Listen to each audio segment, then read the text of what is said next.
अस्सलाम वालेकुम, welcome two names virtual academy. कल वारे लेक्चर में असां पढ़ियो मैप जे बारे में, जोग्राफी ऑफ पाकिस्तान जो जोग्राफी ऑफ पाकिस्तान जे बारे में पढ़ूं पिया। उनमें कल असां डिस्कस कयोसीं मैप खे, ठीक आहे। मैप डिस्कस कयोसीं, मैप छा आहे, मैप जूं टाइप्स केतिरियूं आहिनि, ऐं मैप जेको आहे सो छा शो कराईंदा आहिनि। डिफरेंट मैप्स आहिनि, जीअं कि पॉलिटिकल मैप आहे, फिज़िकल मैप आहे, या एडमिनिस्ट्रेटिव मैप आहे, उहो छा पढ़ाई लोकेट कंदा आहिनि, छा लोकेट थियल हूंदो आहे। अॼु असां डिस्कस कंदासीं ग्लोब ते, ठीकु आहे। ग्लोब, ठीकु। हाणे तव्हां ॾिठो हूंदो ग्लोब, अक्सर सभिनी ॾिठो हूंदो त ग्लोब जेको आहे सो राउंड शेप हूंदो आहे।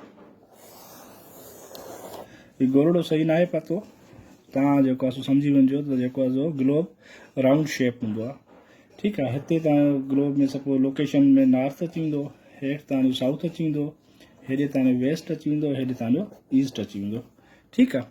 हाणे हीउ ग्लोब, इन ग्लोब में छा हूंदो आहे, तव्हांजी पूरी जेको आहे सो दुनिया ॾेखारियल हूंदी आहे। पूरी दुनिया में जेके बि मुल्क आहिनि, किथे पाणी आहे, किथे दरिया आहे, किथे समुंड आहे, किथे जेको आहे पहाड़ आहिनि, किथे प्लेन एरियाज़ आहिनि, किथे प्लेटोज़ आहिनि, उहे सॼियूं शयूं तव्हांजूं जेको आहे हर मुल्क जूं इन ग्लोब में शो थियल हूंदियूं आहिनि, ठीकु आहे।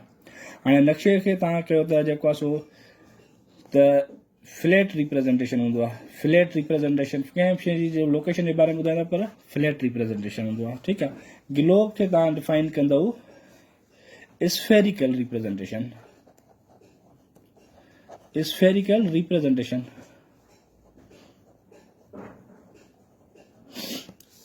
Of earth. छो हिन में पूरी जेको आहे सो ज़मीन जे बारे में ॿुधायल हूंदो आहे, त ज़मीन गोल आहे, ठीकु आहे। एग्ज़ैक्ट ज़मीन गोल कोन्हे, ज़मीन जेको आहे बेज़वी शिकिल जी आहे, ठीकु आहे। बहरहाल असां गोल ई कंसिडर, सभु सिंपल सम्झण लाइ तव्हां गोल ई सम्झोसि, ठीकु आहे।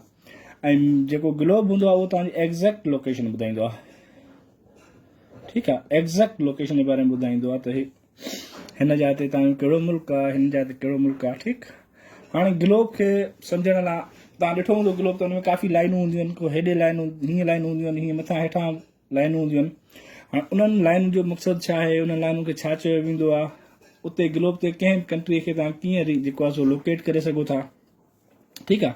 हाणे ग्लोब हिकिड़ो इमेजिनरी दुनिया ठाही अथनि, इहा का मथां आसमान त न आहे ठहियल त हिते हिन में लीकूं आहिनि, छा आहे। साइंटिस्ट जेको आहे, जोग्राफर्स जेको आहे सो इमेजिन करे पंहिंजे मक़सदु उन ते धोका हणी हिकिड़ियूं लाइनूं कढियूं आहिनि, त जीअं इज़ीली जेको आहे सो इनखे दुनिया खे सम्झी सघिजे, या दुनिया मुल्कनि खे लोकेट करे सघिजे, ठीकु आहे।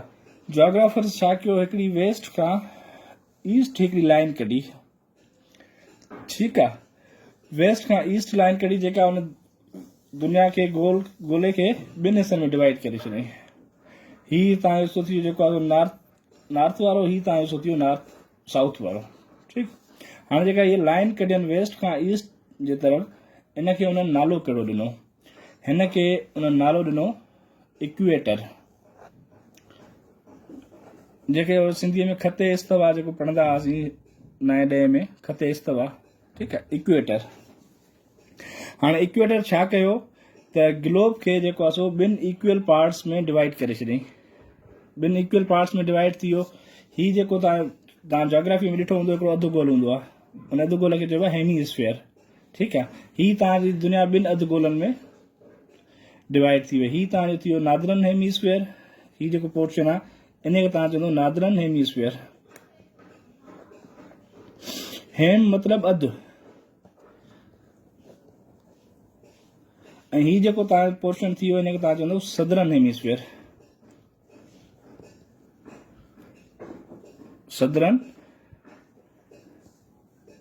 हेमीस्फीयर, ठीकु आहे। हाणे दुनिया जेको आहे सो ॿिनि हिसनि में डिवाइड करे छॾी उन्हनि, हिकिड़ो नादरन हेमीस्फीयर में कयनि, ॿियो सदरन हेमीस्फीयर में कयनि। हाणे हीउ जेको सफ़ा एग्ज़ैक्ट जेका नॉर्थ सां गॾिजाया ऐं साउथ सां गॾिजाया, इनखे चवंदा आहिनि पोल। मथियो तव्हांजो थियो नॉर्थ पोल, नॉर्थ पोल, हीउ तव्हांजो थी वियो साउथ पोल हेठियों, ठीकु आहे।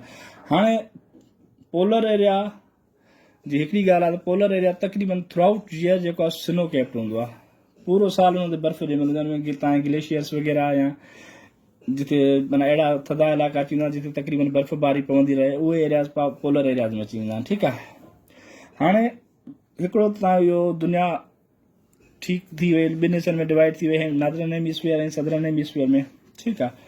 हाणे असां हिनखे ॿुधाईंदासीं हुन दुनिया जे हिन गोल ते ग्लोब ते पाकिस्तान जी लोकेशन छा आहे। ठीकु आहे। त पाकिस्तान जेको मैप ते लोकेट थियल आहे, उहो लोकेट थियल आहे पाकिस्तान 23 डिग्री नॉर्थ की तरफ़। ठीकु आहे। नॉर्थ किथे जेको आहे उहो 23 डिग्री, तव्हां ॾिसंदासीं 23 डिग्री किथे थो थिए, पोइ 23 डिग्री हीअं लाइनूं हूंदियूं। ठीकु आहे। हीअ 23 डिग्री नॉर्थ ऐं सेम एग्ज़ैक्ट जेको आहे सो हेठि बि जेको आहे सो 23 डिग्री जी लाइन निकिरंदी, 23 डिग्री। ठीकु आहे। पाकिस्तान जेको आहे सो हिकु त 23 डिग्री ते थी वियो। हाणे 23 डिग्री में हितां शुरू थियो, हेसि ताईं 23 डिग्री थी, उतां खां लाइन असां ड्रा कयल आहे त हिते पाकिस्तान जी लोकेशन ई आहे। ऐं मथे वरी केसि ताईं थो वञे, 23 खां वञे थो 37 ताईं, वरी ॿी एग्ज़ैक्ट लाइन तां 37 ते निकितल आहे। ठीकु आहे। 37 डिग्री उहा नॉर्थ जी तरफ़ हुई आहे। ठीकु, 23 बि नॉर्थ जी तरफ़। हाणे एग्ज़ैक्ट इहा लाइन वरी हिते थी वई 37। ठीकु। हाणे जेको आहे सो ॿी हिकिड़ी लाइन ड्रा कयनि नॉर्थ खां साउथ जी तरफ़, उहा बि इमेजिनरी लाइन आहे। जेके बि लाइनूं आहिनि सभु इमेजिनरी लाइनूं आहिनि, इन्हनि सभिनी लाइनुनि खे इमेजिनरी लाइन्स चई सघूं था। हाणे जेका नॉर्थ खां साउथ जी तरफ़ लाइन अचे थी, उन लाइन खे हुननि नालो ॾिनो प्राइम मेरिडियन। कहिड़ो? Prime meridian. हाणे प्राइम मेरिडियन छा कयो, वरी जेको आहे सो दुनिया खे ॿिनि हिसनि में डिवाइड करे छॾियईं। हाणे ही थी वियो जेको आहे सो वेस्टर्न हेमिस्फीयर,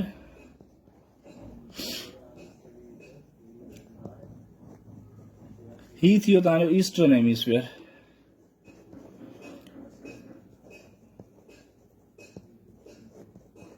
ठीकु आहे।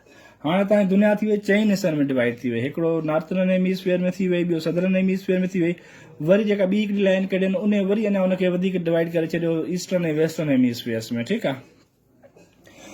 हाणे वरी जेको आहे सो हिननि ते जेका इक्वेटर वारी लाइन आहे, सभिनी लाइन ते डिफरेंट डिग्रीज़ में चार्ज हूंदी आहे, पर हिते जेको इक्वेटर वारी लाइन ते 0 डिग्री चार्ज आहे। ठीकु आहे। जीअं जीअं मथे वेंदो 10, 20, 30 ईअं 90 डिग्री ताईं पावर हूंदो हिते। हेठि जेको आहे उहो पावर माइनस वेंदो, -10, -20, -30। ठीकु आहे। माइनस सम्झो 90। ऐं जेको इन्हनि लाइनुनि ते 90 ते हूंदो आहे, ऐं हेठि जेके हीअं सिधियूं लाइनूं हूंदियूं आहिनि हॉरिजेंटल जेके लाइनूं हूंदियूं आहिनि, उन्हनि ते जेको आहे सो 1 खां वठी 180 ताईं जेको आहे सो डिग्रीज़ में पावर हूंदो आहे। ठीकु आहे। डिफरेंट लाइनूं आहिनि हीअं, इन्हनि लाइनुनि ते 0 खां शुरू थींदो ऐं वेंदे 180 ताईं हेॾे, ऐं होॾे जेको आहे माइनस थींदो। ठीकु आहे। हाणे हीउ जेको एरिया थी वियो नॉर्थ पोल वारो, उनखे चवंदा आहियूं Tropic of Cancer. Tropic of Cancer. ऐं हीउ जेको साउथ जी तरफ़ थी वियो, उनखे असां चवंदासीं ट्रॉपिक ऑफ कैप्रिकॉर्न। ऐं पाकिस्तान जेको आहे सो ग्लोब में नॉर्थ पोल में ईंदो आहे, ट्रॉपिक ऑफ उन में ईंदो आहे, कैंसर में ईंदो आहे। ठीकु आहे। हाणे पाकिस्तान जेको आहे सो एग्ज़ैक्ट लोकेशन मैप ते तव्हां कीअं कढंदव, त 23 डिग्री नॉर्थ खां 37 डिग्री नॉर्थ। ठीकु। ऐं हिननि में जेको आहे सो हिन जेके हू प्राइम मेरिडियन वारियूं लाइनूं उन्हनि में जेको आहे सो पाकिस्तान जी लोकेशन आहे ईस्ट, इहो 61 डिग्री ईस्ट हिन तरफ़ हीअं वधंदो। ठीकु आहे। To 75.5 degree east. इहो तव्हांजो क्वेश्चन तक़रीबन ईंदो अथव जोग्राफी में, त what is the latitude and longitude extension of Pakistan. त तव्हां सिंपल चवंदो 23 डिग्री नॉर्थ खां 37 degree north, 61 degree north to 75.5 degree east. ठीकु आहे। इहो पाकिस्तान जो लेटीट्यूड ऐं लॉन्गिट्यूड एक्सटेंशन आहे। ठीकु आहे। हाणे जेको ट्रॉपिक ऑफ कैप्रिकॉर्न ऐं ट्रॉपिक ऑफ कैंसर जे विच जो एरिया आहे, उनखे असां चवंदा आहियूं टेम्परेट रीजन्स।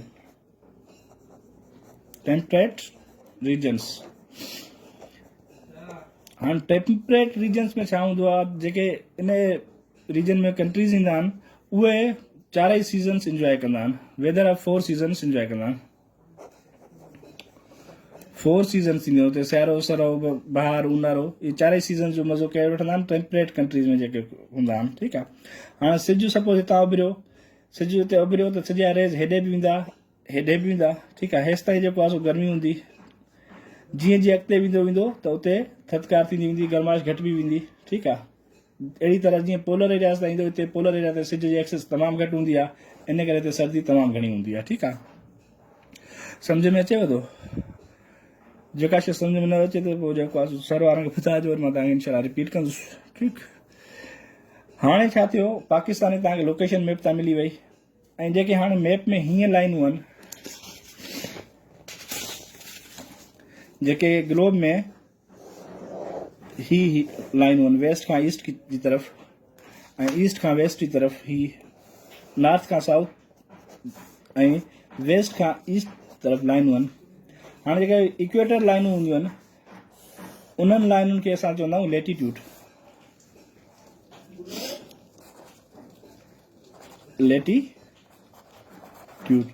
लेटीट्यूड खे माना जेके तव्हांजो हॉरिजेंटल लाइन्स हूंदियूं आहिनि, हॉरिजेंटल माना ही सिधियूं जेके ही आहिनि, हॉरिजेंटल लाइन्स आर नोन एज लाइन्स खे छा चवंदा आहियूं, लेटीट्यूड चवंदा आहियूं। ऐं जेके वर्टिकल लाइनूं आहिनि, वर्टिकल लाइन्स खे छा चवंदा आहियूं असां, लॉन्गिट्यूड। वर्टिकल लाइन्स आर नोन एज लॉन्गिट्यूड। ठीकु आहे, हाणे लेटीट्यूड ऐं लॉन्गिट्यूड जेको आहे सो मिली करे इन्हनि हर लेटीट्यूड ते ऐं हर लॉन्गिट्यूड ते डिफरेंट डिग्रीअ में चार्ज हूंदी आहे। ठीकु आहे, उहा चार्ज छाजे करे हूंदी आहे, सपोज तव्हां वटि MCQs थो अचे त how will you locate Pakistan on globe, त तव्हां सिंपल हुन जो आंसर जेको आहे इहो ॾेई सघो था, with the help of latitude, longitude, one can easily locate any region।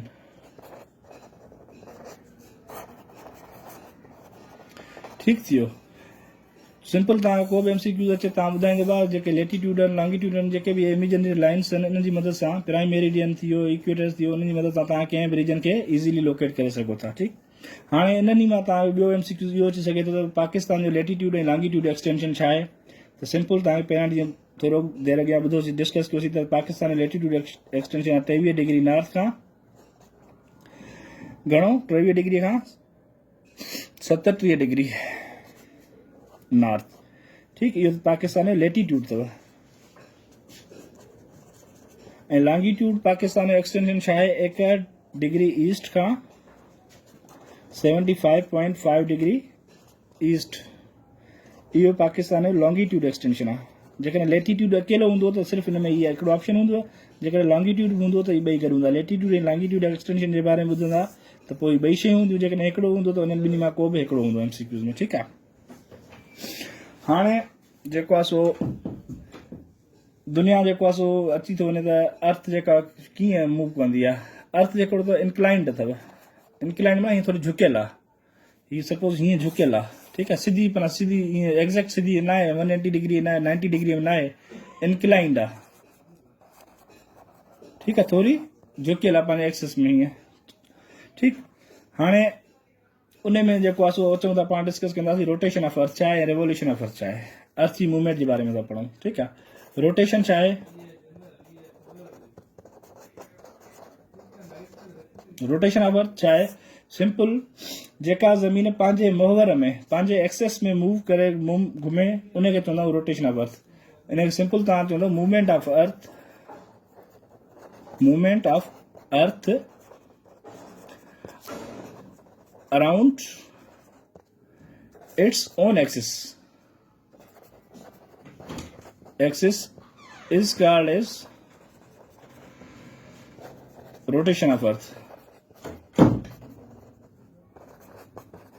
ठीकु आहे, उहा मूवमेंट जेका ज़मीन पंहिंजे महवर में करे उनखे जेको आहे सो रोटेशन ऑफ अर्थ चवंदो। सपोज जी साइकिल जो हूंदो आहे न, साइकिल जो फीथो आहे, इहो जेको घुमंदो आहे चोतरो पेडल फिराईंदासीं घुमंदो आहे उहो एक्सल जे हुन में घुमंदो आहे माना पंहिंजे मुहवर एक्सल जे टायर घुमे थो एक्सल जे मुहवर में पंहिंजी एक्सिस में थो घुमे इन खे चवंदा आहियूं रोटेशन ऑफ अर्थ ठीकु आहे ऐं अर्थ जेको आहे हिकु रोटेशन जेको आहे सो 24 आवर्स में कंप्लीट कंदी आहे 24 आवर्स में अर्थ हिकिड़ो पंहिंजो रोटेशन कंप्लीट कंदी आहे ऐं rotation causes the changes in day and night changes in day and night ठीकु आहे रोटेशन जे करे ई ॾींहं ऐं राति थींदा आहिनि ठीकु थो हाणे रोटेशन छा आहे सिंपल तव्हां चवंदो movement of earth around its own axis पंहिंजे महवर में जेका ज़मीन गर्दिश करे उनखे रोटेशन ऑफ अर्थ चवंदा आहियूं रोटेशन जो हिकिड़ो कंप्लीट जेको स्पिन कंप्लीट कंदी आहे उहो 24 आवर में कंदी आहे ऐं रोटेशन जे करे जेको आहे असां वटि ॾींहं ऐं राति थींदा आहिनि ठीकु आहे हाणे था चऊं रेवोल्यूशन ऑफ अर्थ त रेवोल्यूशन ऑफ अर्थ छा आहे रेवोल्यूशन ऑफ अर्थ यार मां सिधो नथो लिखां ईअं थो लिखां थोरो सम्झिजो सम्झाइण करे थो लिखां ऐं नोट्स तव्हांखे मां जेको आहे PDF में शेयर कंदुसि तव्हां सां रेवोल्यूशन ऑफ अर्थ आहिनि त ॿिन्ही जो मतिलबु जेको आहे घुमण आहे गर्दिश करणु आहे त रोटेशन में छा आहे पंहिंजे महवर में हूंदी आहे पंहिंजे महवर में गर्दिश कंदी आहे ऐं रेवोल्यूशन में छा थींदो आहे मूवमेंट ऑफ अर्थ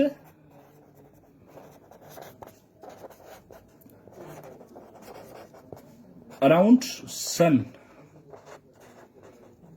हाणे सिज जे महवर में जेका गर्दिश करे ज़मीन उनखे चइबो आहे रेवोल्यूशन ऑफ अर्थ ठीकु आहे रोटेशन पंहिंजे महवर में ऐं रेवोल्यूशन जेको आहे सो सिज जे महवर में सिज जॾहिं वेंदो ईअं घुमंदी वेंदी ईअं ठीकु आहे ऐं मूवमेंट जेको अर्थ कीअं कंदी आहे वेस्ट खां ईस्ट जी तरफ़ वेस्ट खां ईस्ट जी तरफ़ जेको आहे सो रिवोल्व कंदी आहे हीअं वेस्ट खां ईस्ट जी तरफ़ हीअं घुमंदी ठीकु आहे हीअं घुमंदी रोटेशन में हीअं घुमंदी ठीकु आहे इहा थी वई रेवोल्यूशन ऑफ अर्थ ऐं रेवोल्यूशन ऑफ अर्थ जे करे तव्हां वटि छा थींदो आहे चेंजिस इन सीज़न्स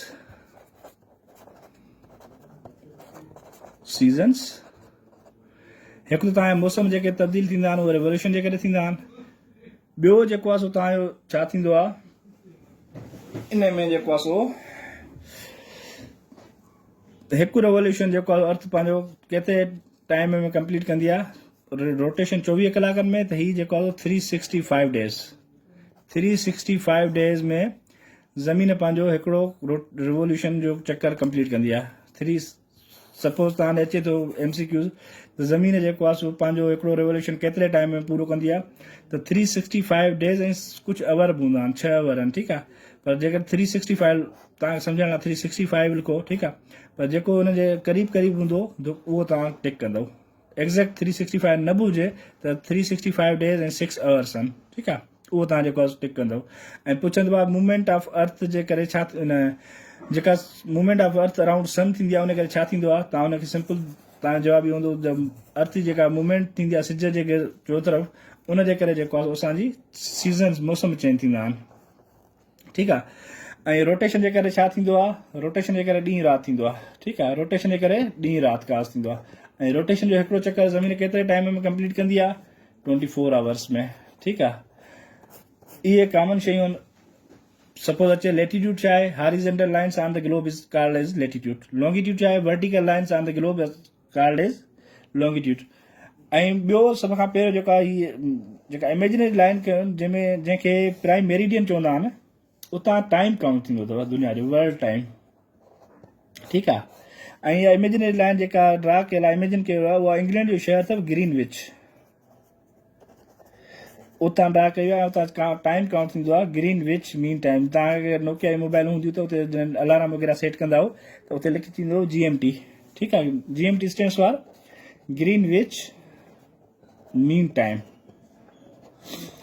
ठीकु आहे हितां टाइम काउंट थींदो हुयो त हीअं जीअं तव्हां वेंदो तव्हां टाइम वधंदो वेंदो हेॾे जीअं तव्हां नॉर्थ खां वेस्ट जी तरफ़ ईंदो तव्हांजो टाइम घटिजो वेंदो इन ई रीज़न जे करे जेको आहे टाइम में तव्हांजे ॾींहंनि में सीज़न्स में जेको आहे रोटेशन ऐं रिवोल्यूशन जे करे जेको आहे सो अॻिते पोइते थींदो आहे ठीकु होप त तव्हांखे जेको आहे ग्लोब सम्झ में अची वियो हूंदो ऐं अञा हिकिड़ो ॿ लेक्चर थींदो जाग्राफी तव्हांजी उन पूरी कंप्लीट थी वेंदी पोइ वरी असां पाकिस्तान अफेयर में ईंदासीं प्री पार्टीशन थोरो पढ़ियो आहे पोस्ट पार्टीशन खे ॾिसंदासीं त जीअं तव्हांखे थोरो टाइम बचियो आहे तव्हांखे पाकिस्तान हिस्ट्री घणी खां घणी शयूं कवर कयो ऐं ॿियो तव्हांखे मां इम्पॉर्टेंट MCQs शेयर कंदुसि तव्हां सां हिते डिस्कस कंदासीं असां लेक्चर में ई त मां उहो तव्हां सिर्फ़ु MCQs डिस्कस कंदासीं त जेके इम्पॉर्टेंट MCQs मुख़्तलिफ़ टेस्ट में आया आहिनि त इनशा अलाह ख़ैर कंदो तव्हां महिनत कंदो इनशा मार्क्स खणी ईंदो इनशा नेक्स्ट क्लास में असां पढ़ंदासीं फिज़िकल फीचर्स जे बारे में पढ़ंदा, माउंटेन्स जे बारे में, पासिस जे बारे में, लेक्स जे बारे में, ऐं जेको आहे सो हाईएस्ट पीक्स कहिड़ियूं आहिनि उहे शयूं असां नेक्स्ट क्लास में पढ़ंदासीं। इहे जेके मां पढ़ायां थो टॉपिक तमामु इम्पॉर्टेंट, त फोकस कजोसि। तेसिताईं ख़ुदा हाफ़िज़।